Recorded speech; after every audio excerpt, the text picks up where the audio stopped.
Hello বন্ধুরা, সবাই কেমন আছো? আশা করছি ভালো আছো। আজকে আমরা পাঠ ১৭ অর্থাৎ আমাদের উৎসব দেখে নিব।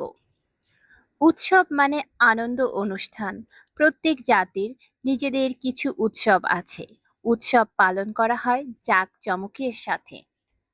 কোনো উৎসব দেশকে ভালোবেসে পালন করা হয়। কোনো উৎসব পরিবারের লোকজন পালন করে। কিছু উৎসব বিশেষ ধর্মের মানুষ পালন করে। আবার অঞ্চল ভেদেও নানা রকম উৎসব দেখা যায়।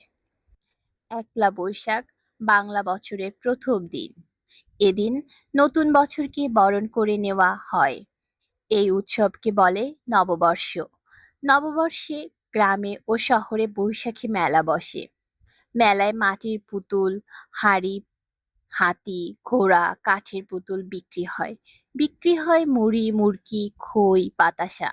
এদিন অনেক জায়গায় শোভাযাত্রা বের হয়। নতুন বছরকে বরণ করে নিতে পার্বত্য অঞ্চলে উৎসব হয়।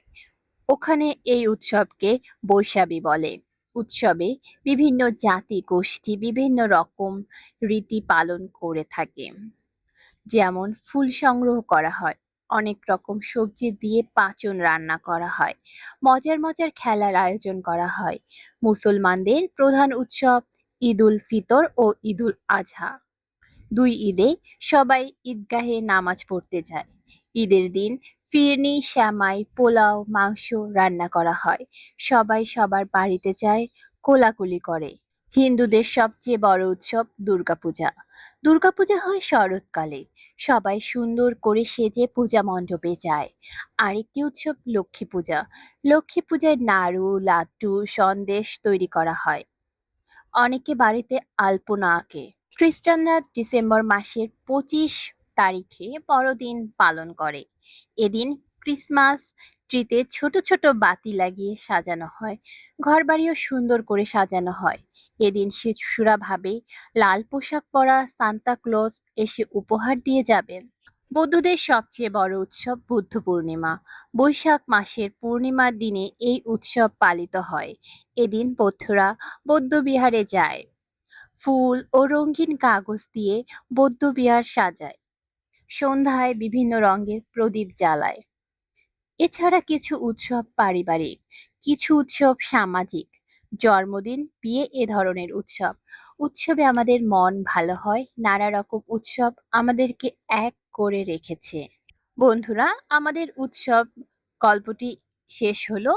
এর যদি আমরা বিশ্লেষণ করি, এখানে মূলত বলা হয়েছে আমাদের জীবনে আমরা বিভিন্ন ধরনের উৎসব পালন করি। এই উৎসবগুলো হতে পারে সেটা পারিবারিক, সেটা হতে পারে সামাজিক, হতে পারে ধর্মীয়। বিভিন্ন রকমের উৎসব পালন করে থাকি। এছাড়াও বিভিন্ন ধর্মাবলম্বী মানুষেরা তাদের নিজেদের ধর্ম অনুসারে বিশেষ উৎসবগুলো পালন করে থাকে। যেমন মুসলিমরা ঈদ উল ফিতর, ঈদ উল আজহা, হিন্দুদের দুর্গাপূজা, বৌদ্ধদের বৌদ্ধ পূর্ণিমা এবং খ্রিস্টানরা বড়দিন পালন করে থাকে। এগুলো তাদের ধর্মীয় উৎসব। আবার সামাজিক উৎসব হিসেবে এখানে জন্মদিন ও বিয়ের কথা বলা হয়েছে। তো আমরা পরিবার সমাজ যে বাস করি, তো আমাদেরকে বিভিন্ন ধরনের উৎসবে অংশগ্রহণ করতে হয় এবং এগুলো আমাদের মনে শান্তি, মন শান্তি রাখে, ভালো রাখে। তো এগুলো আমাদেরকে একে অপরের সাথে বেঁধে রেখেছে। তো চলো এখন আমরা শব্দের অর্থগুলো জেনে নেই। জাঁকজমক, আড়ম্বর। অঞ্চল অর্থ এলাকা, পার্বত্য অর্থ পাহাড়ি, আলপনা অর্থ নকশা, প্রদীপ অর্থ বাতি। বন্ধুরা, এই ছিল আজকের ভিডিও। দেখা হবে পরবর্তী ভিডিওতে। সবাই ভালো থাকবে, সুস্থ থাকবে।